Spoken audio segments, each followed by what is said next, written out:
Do you feel emotionally connected to your plants? As if in the process of caring for them, they as well are caring for you? What about planty DIYs and thrifting for plant items? If I have your attention, then the Plants by Wade Lee podcast is for you. Join me, plant friends, as we dig deep and experience the magic of plants.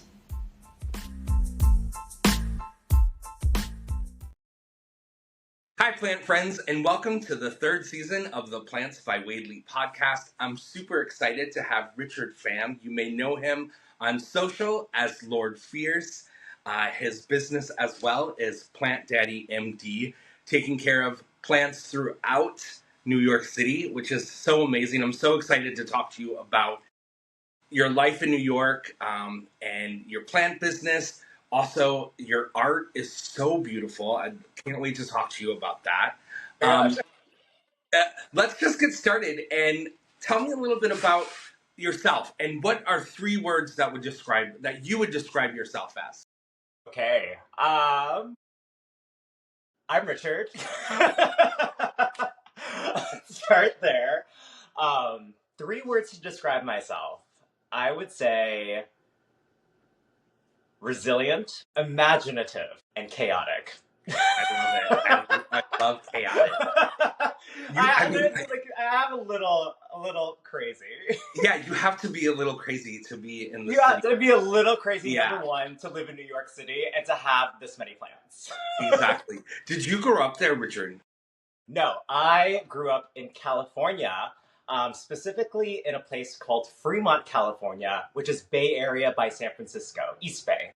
Very cool. And is that when you got involved with plants growing up, or is this like something new that has kind of evolved in the last few years? So plants have always been part of my life, but it wasn't until recently where I actually noticed them. I grew up with a fantastic, plant life, which I kind of took for granted. My mom was really, really into plants, and she had a garden in the backyard that was just filled with fruits, vegetables. She even staggered it in a way that it looked like, in my eyes as a kid, like the steps to a palace. And each step was lined with different kinds of fruits and vegetables. Like it was a system. So that was one side of the garden. And then the other side of the garden literally was just crabgrass, spider webs. I remember a lot of ladybugs, a rusty swing set, a rocking horse. And this was kind of like my territory. And I would just play around. I would collect things. I would show things to my mom. She's like, oh, that's great. You weirdo. And it was just a grand time. That was one of my earliest childhood memories. And then as I grew up, I always was fascinated with characters that had to do with the earth and the environment. So one aspect, of course, is Poison Ivy from Batman. I was really into her, really fascinated by her. And then with the X-Men, it was always about Storm. Something about controlling the environment, the elements. I just looked up to these characters and I was like, wow, wouldn't it be cool to be able to do this? And so I always had this kind of interest in making plants this larger than life sense. Because I am a bit of a geek and a bit of a nerd, so I always have this kind of fantasy world.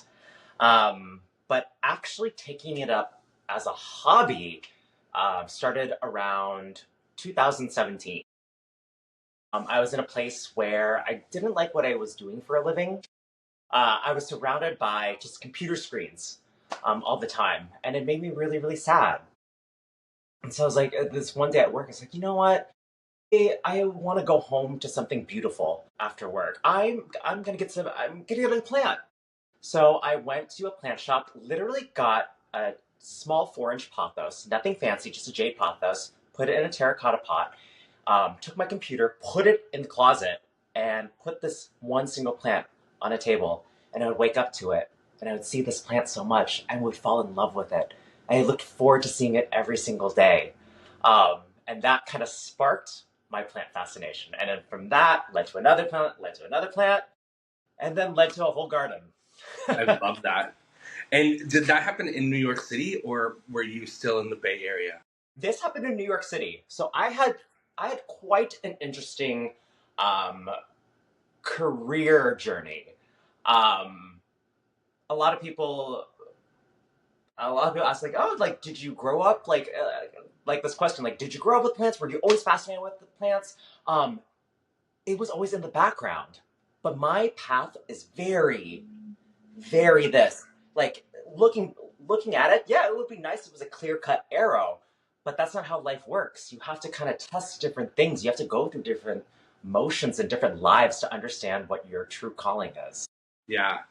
Yeah, it's funny that you say that because I as well lived in New York City, and I was a fashion hairstylist and editorial hairstylist. And that was my career, that's what I did. And I moved here to Florida, um, 5 years ago now, and that's when I first started getting into plants. And I was still a hairdresser, and then up until this last October, I became a full time gardener. And I kind of wrestled with this like idea of like transition. Like, Yeah, well, yeah, I'm not a gardener, I'm a hairdresser, I'm a creative, and someone recently had come up to me and said, Wade, you don't give yourself enough credit of being a creative. Like that, you have to be creative with plants yes, and working with them and styling with them. So stop saying that about yourself, Wade. Yeah, you're right. yeah. Like I guess it is that ebb and flow of our journeys that like kind of bring out the things that we are really really hungry for. And for plants, for me, I'm so passionate about it. I could, if you were to tell me 6 years ago, oh, you wouldn't be a hairdresser anymore, you wouldn't be working in fashion, I'd be like, you're crazy. Yeah. But yeah, I couldn't imagine my life any different now than with plants. So I But love even like hearing when that from even you. when you think about it, like hair itself is a form of organic art. Totally. Um, because it's something that comes from the human body. You know what I mean?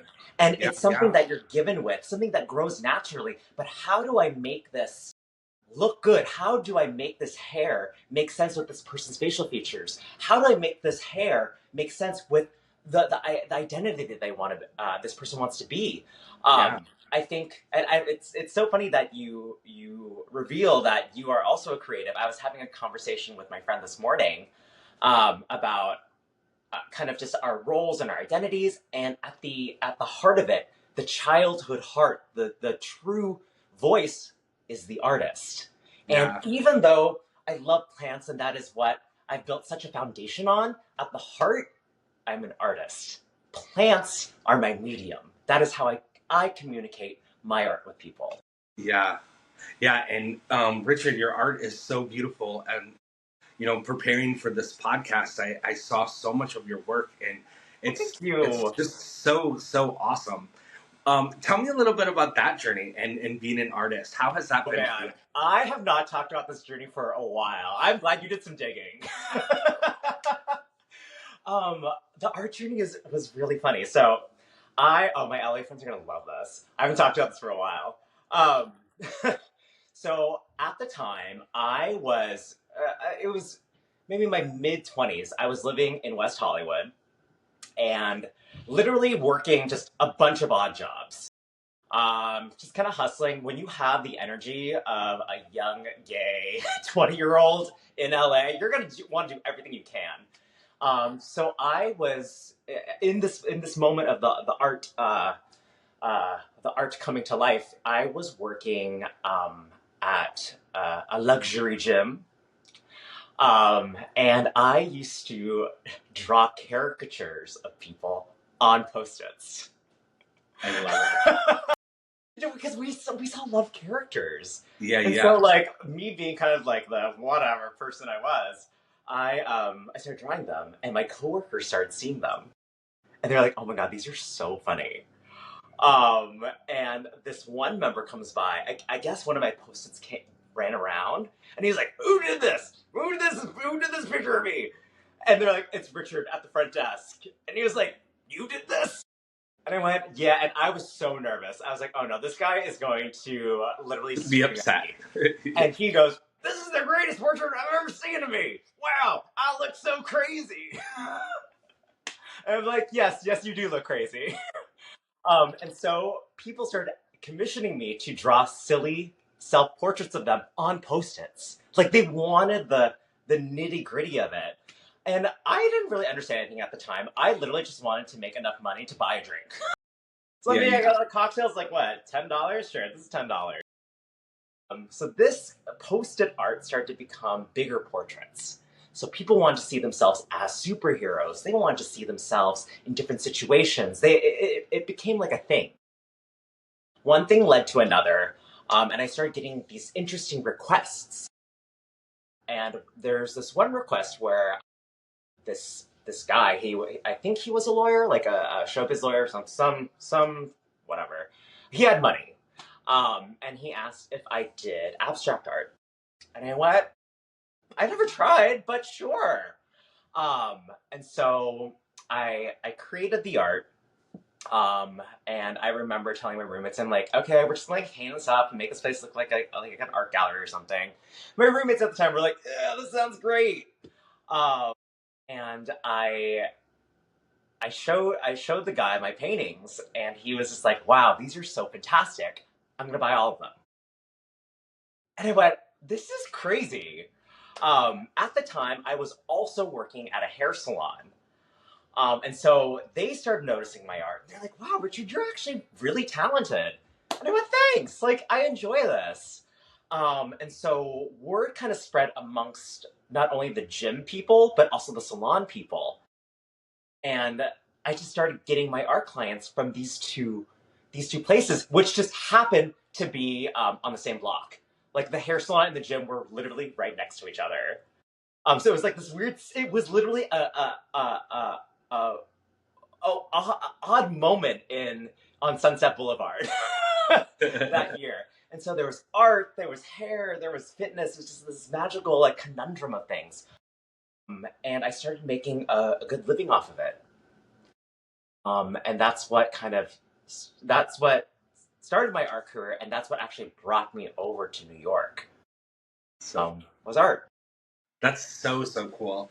And so today, now you have a business called Plant Daddy MD. Could you talk a little bit about like the services that you do and just kind of your day to day? Yeah. So Plant Daddy MD is a full plant service oriented business. So I go to people's homes and businesses and I doctor their ailing plants. I also help people curate their collections, because what I've noticed is that a lot of people, they love plants, Yeah. but they don't know where to put it in their homes. Being seasoned gardeners, we kind of know like north, east, south, west, but being in the plant world for so long, we kind of forget the initial language that we had. So going into people's homes, I'm like, okay, I have to go back to when I first started and start kind of reconnecting with those very very basic things that make a good gardener. And so I go to people's homes and I'm like, okay, this bird of paradise should actually get some more direct light. If you're going to have it indoors, let's move it to your eastern facing windows instead of your northern facing windows. Or if you have a beginning plant parent and they're just like, oh my gosh, I just bought this alocasia. Am I doing something wrong? I'm giving it a lot of light. It's shedding. And I went, girl, it is wintertime. This is what they do. She's like, I never knew that. Right. And so it's kind of just helping guide people, kind of giving my field notes to people to kind of have a bit more of a checkpoint or like a list to it helps guide them a little bit more so they could kind of be better with plants. So that's one service. I also do plant styling. One recent styling client, they had like a 14 or 16-year-old fiddle leaf fig, and it was growing horizontally, but they wanted to do it vertically, but they had no idea how to do that.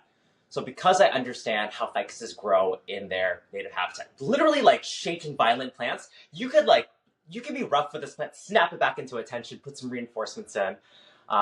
Or if you want to make a set look like a romantic jungle scape, what's the appropriate plants to do. One of my pet peeves is when I'm watching a TV show and the plants are all wrong. Yeah. I'm like, this is whoever curated this would never happen. This is not realistic. I've been taken out of the fourth wall has been broken. And then I also do plant sitting, which is one of my favorite services because everyone deserves a vacation, but everyone also deserves not to come back to a bunch of dead plants. Right. So I provide a service where I go to people's homes, and I take care of their plants when they're not there. That's awesome. That's so cool. What are some of your like holy grail products that you love to use in your arsenal and your toolkit? The first one I'm going to say is a moisture meter. That thing is a godsend. Something simple. I do not require anything that needs to know the acidity or pH levels of soil. So just a good old standard moisture meter can go a long way. Just classic, nothing fancy, literally like $10 or $12, will help you with any large potted project. That's one of my go-tos. Another go-to that I enjoy is Happy Frog Soil. Yeah. By Pham. Yeah. I just love that shit. I was turned on to Fox Farm through Byron from Logi's Greenhouses. Yes. I think way early on in my plant journey, I was ballsy. Like I wrote an email to Logi's being like, "What soil do you recommend for begonias?" And they're like, "Well, we recommend this." And I went, "Thank you." But kind of looking back and knowing how plant businesses work and the business side of things, I'm like, wow, Richard, you really were like, I don't care who you are, what do you use professionally? I love that. So that was nice. So that's another product that I stand by. And then a third product, I'm trying to think what I use all the time. Third product. Oh, do I want that? I think. Okay, this is just me personally. This is not like everyday garden. This is me, a light meter.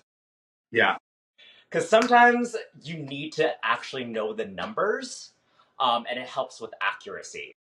Yeah. So a light meter is always on me. So I would say those are the three products that I stand by for being a Plant Daddy MD. Is a moisture meter. You got to have some good soil, and a light meter. I love that. What are some of your favorite places to shop in New York?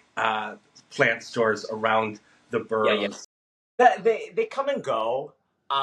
Just because New York is such a competitive market, but there are a few that have stuck by for a while that I really appreciate, and some new ones that I really like. First one is definitely Da Hing in the Lower East Side. I love that place. It's a great family-run business. Really, really affordable prices, which I really appreciate, especially, living in New York, things are tough. You know what I mean? You want to look for deals, and you want to look for something that's not only a deal, but a good quality. And I think Da Hing is a great example of that. And they've been around for a while. So Da Hing is one. Another one that I really, really like. I mean, may they rest in peace. Crest Hardware. Although they're not around, I just had to get honorable mention. Even though kind of like if I was like talking about plants, like, yeah, this plant's dead, but still my favorite. Gresheimer still gets up there. Even though they are no longer in business, they still get a trophy. But I would say something similar to that vibe would probably be Chelsea Garden Center. Chelsea Garden Center, just because they also have a lot of outdoor plants, and I really, really appreciate that.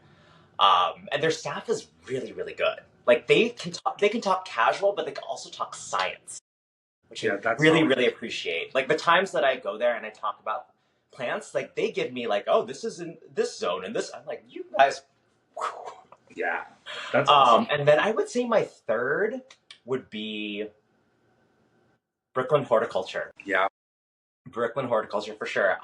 It's a small but mighty shop. I know the owner and I know their manager. I've talked to them before, and they are just two sweet guys. They are just like genuine, and they're just like, we're here because we love plants. Yeah, we love plants. We like a friendly atmosphere, and we just wanna have a nice vibe. Like it's so hard to find, like really really genuine people like that who are just happy to be there. And I think the Brooklyn Horticulture is one of those places. That's so sweet. I love that. Richard, in your New York City apartment, how many plants do you think? Okay. The last time I counted, and I decided to stop counting after this number, 200. After that, I was like, okay, I am not keeping track anymore. That is the cap. Everything fluctuates around this number. So as the years go by, plants come and they go, but that is the last kind of like hard number I've actually counted. Yeah. Do you have like a routine that you do, or do you kind of like look and see what works, or like you look and see what needs watering, or do you have like a set like, no, this is the days that I do this? Yeah. I try, I think when I had more of a set schedule, it was a lot easier because it was more routine. But now that my everyday is very controlled chaotic, I have to roll with the punches. And Yeah. so there is an erraticness, is that a word? Or an erraticness with my watering schedule, but there is still a system in place. So every week, I dedicate one day to thoroughly combing through the plants. This means really getting down to the soil, checking for health, checking for pests. A nice hello, how are you today? Yeah. A firm checkup. And then throughout the week is careful glazes. So glances. Just looking around, I'm like, okay, you seem okay, but you're a fern, let me pick you up.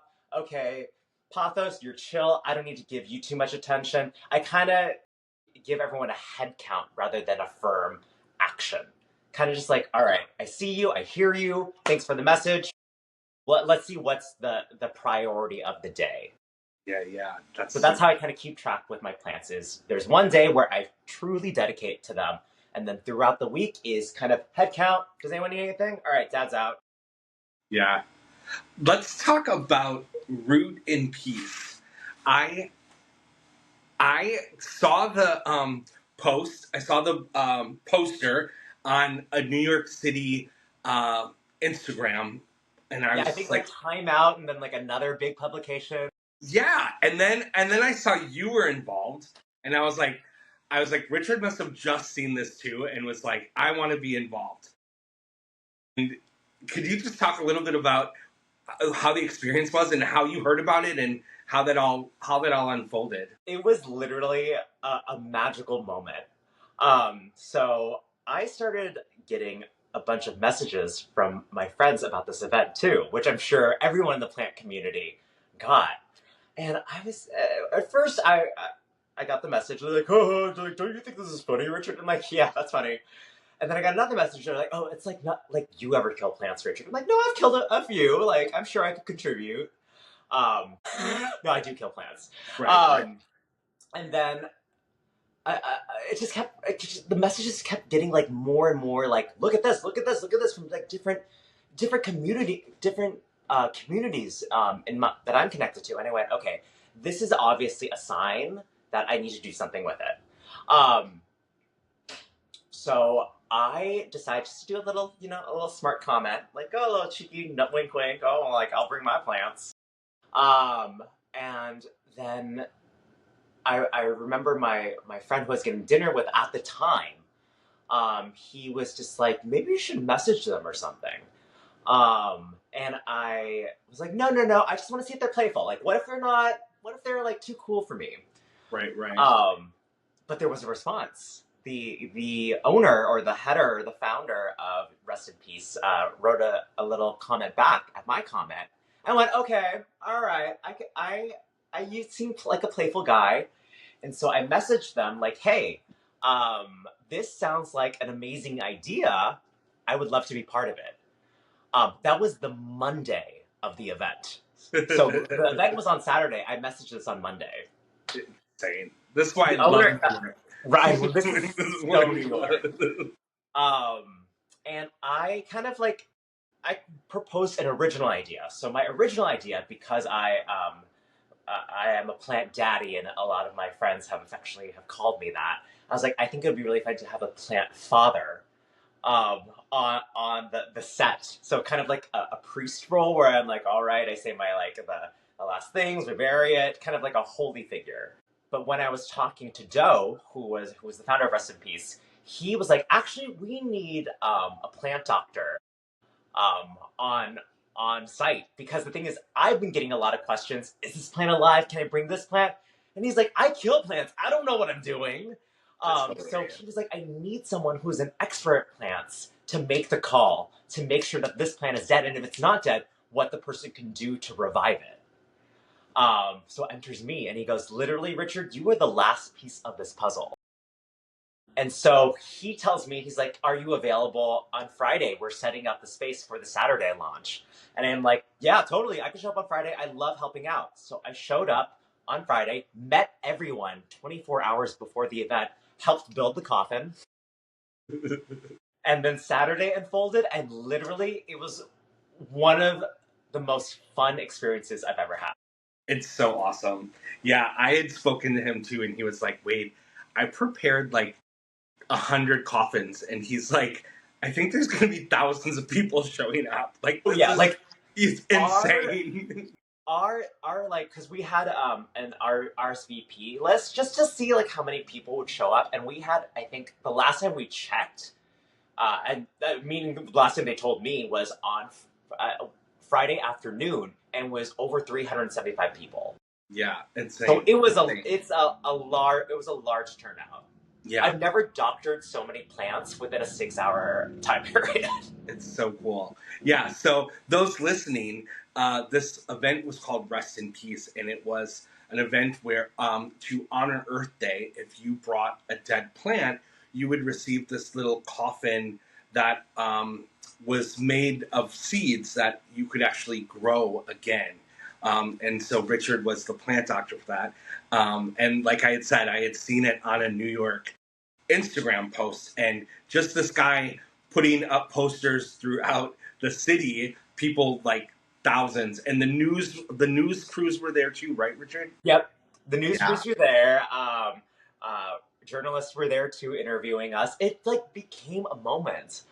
So awesome. And like it just it reconnected the plant community in such a way that I've never seen before, because we're celebrating our failures.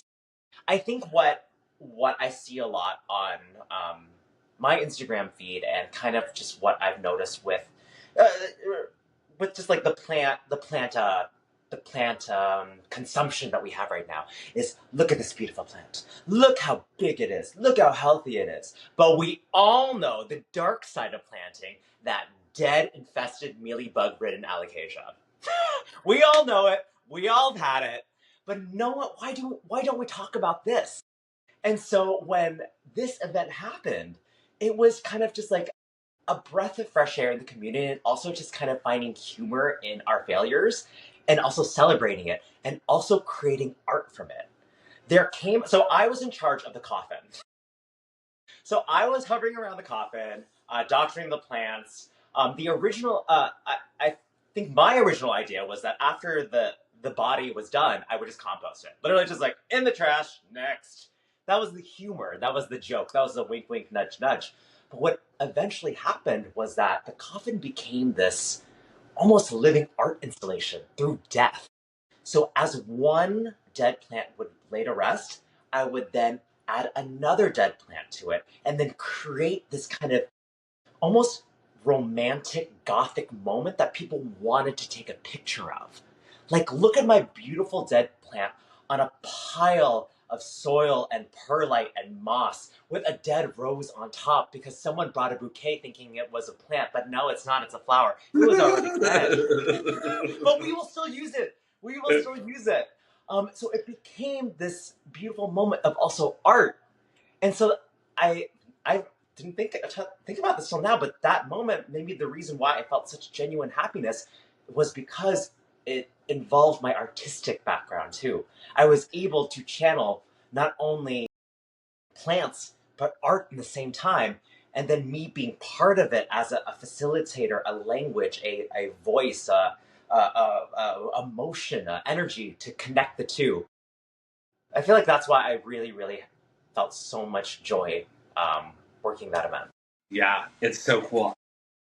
And that's also when I reached out to you too. I was just like, I had felt so much emotion being in Florida, so far away from what was really going on. But yet I could feel it, and I could see it. Like, I could see it in your involvement in it, and the photos that I saw. I was like, this is so cool. I was like, I need to talk to Richard. Yeah, a lot of so thank you so much for coming on to the pod.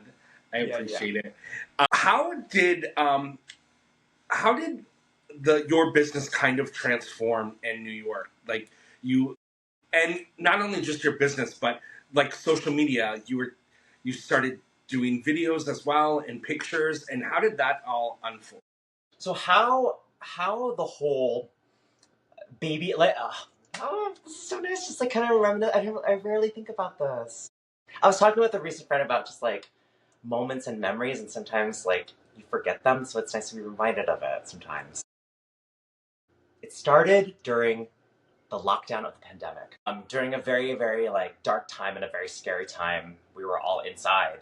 I couldn't do the job that I could do. So at the moment, I was managing a plant shop, so I couldn't do the work that I was meant to do. But I still wanted to share what I was my thing. You know what I mean? Like this is what I do. So I'm like, all right, well, we're all stuck inside. So how about I start hosting a garden party? And so every Sunday, I would host these Zoom sessions where we doctor each other's plants. And so people started logging in. They're like, hey, Richard, I have this ailing plant. Can you tell me what's wrong with it? And it would be a communal thing. And they're like, oh my God, I have the same problem. Or like, oh, I've killed so many of those plants. And we would have a discussion about it. And we would share tips and tricks and different perspectives. So it kind of started as a fun, like nerdy Brooklyn project. And then it started expanding to other states. It started expanding to other countries. Um, I got to meet so many, not only home gardeners, but also professional botanists and scientists, So which is really magical. And we're still friends to this day. Like I met this amazing couple that was, they were actual scientists, like literally making like petri dishes and stuff. And they're like, we love this shit. One other person started coming to these garden parties on Sunday. She was so inspired by it that she left her job and is now a horticulturist. Literally went to school, got her horticulture and botany degree, and now is a professional in the field doing, I'm sure, like doing crazy, amazing hybrids in Colorado. So it just goes to show you like these like little moments, you never know what it could inspire and lead to. Um, so during that lockdown, that's when the kind of, wow, like this is kind of fun. Like I enjoy doing this for people. So that's how it kind of started. That's how I got the bug of doctoring people's plants. After the lockdown happened and things started opening up, um, and our job started resuming, I started having people visit me at my work, bringing in their plants. And they would be like, can you help me with this? And I'm like, yeah, totally. Let me show you tips and tricks here. Let me show you, this is what you use, this is what I would recommend. It helped me interact with people in real time. And it really, really does help because doctoring a plant through a Zoom session, yes, you can do it, but when you see a physical plant, you get a better understanding of what the actual problem is and what you can do to fix it. So that turned into that. And then with this most recent year, I decided to start my own thing. Um, and that's how Plant Daddy MD came to finally bloom. fruition. That's Yeah. so. Do you mind sharing what pride means to you? What pride means to me.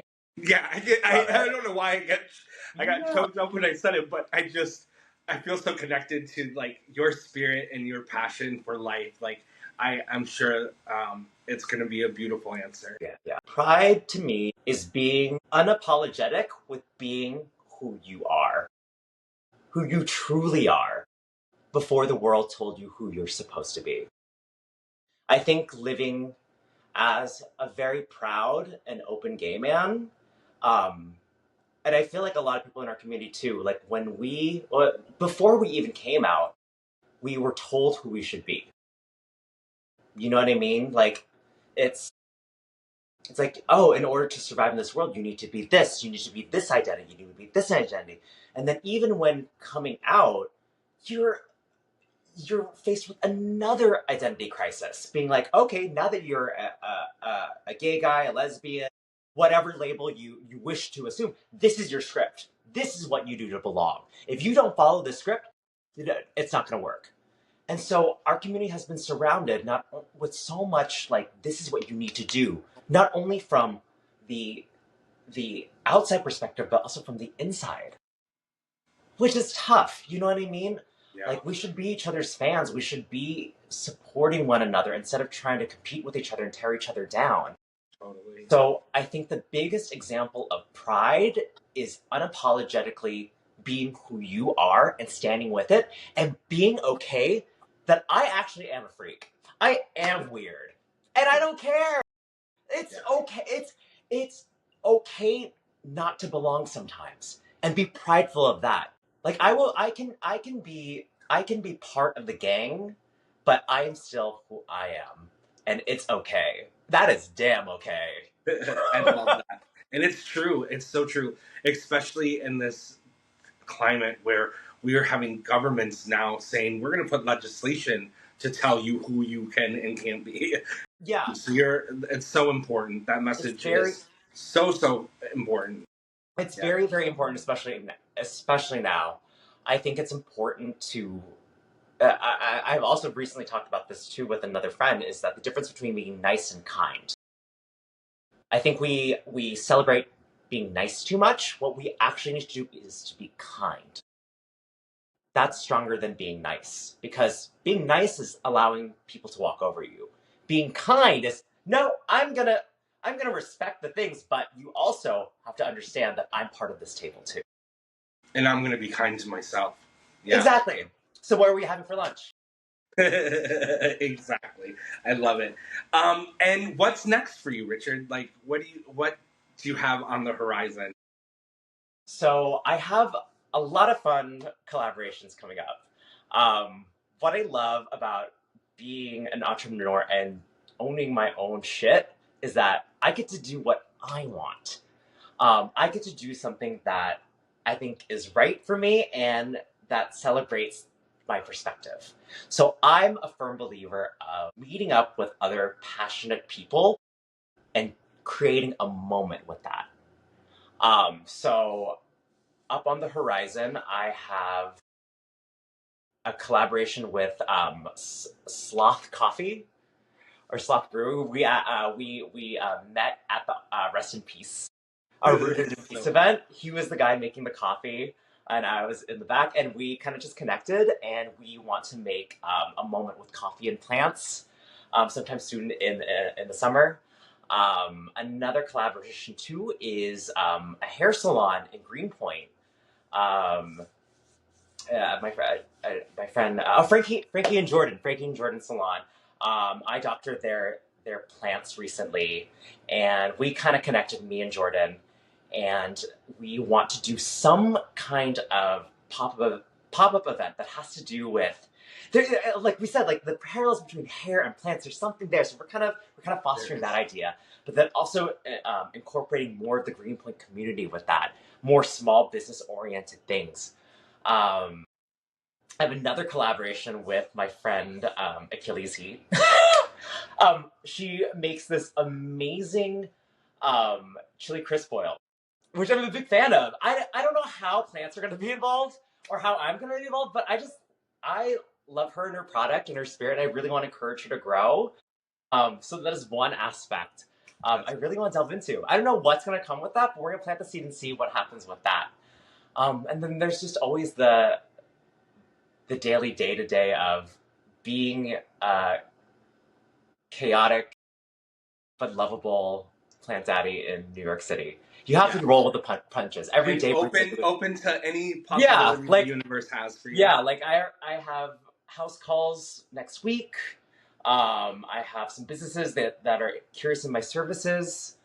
So it always changes. It changes. It's the day-to-day. My day-to-day is interesting because it's so unpredictable. But the thing is that as long as the heart is in the right place, I'm going to be okay. I'm trusting life again. From a time where I didn't trust life and I felt like I had to control everything, I'm going into life with a perspective of, you know what? I can handle this. I also want to softly drop that the RIP team, the Rooted in Peace team, we're still very connected. When we get dinners and we hang out, that there will be a Rooted in Peace part 2. Awesome, awesome. But we're still figuring out what we because we're all creative people at the table, so we want to do something. We have to do something to look cool. Yeah, that's so awesome.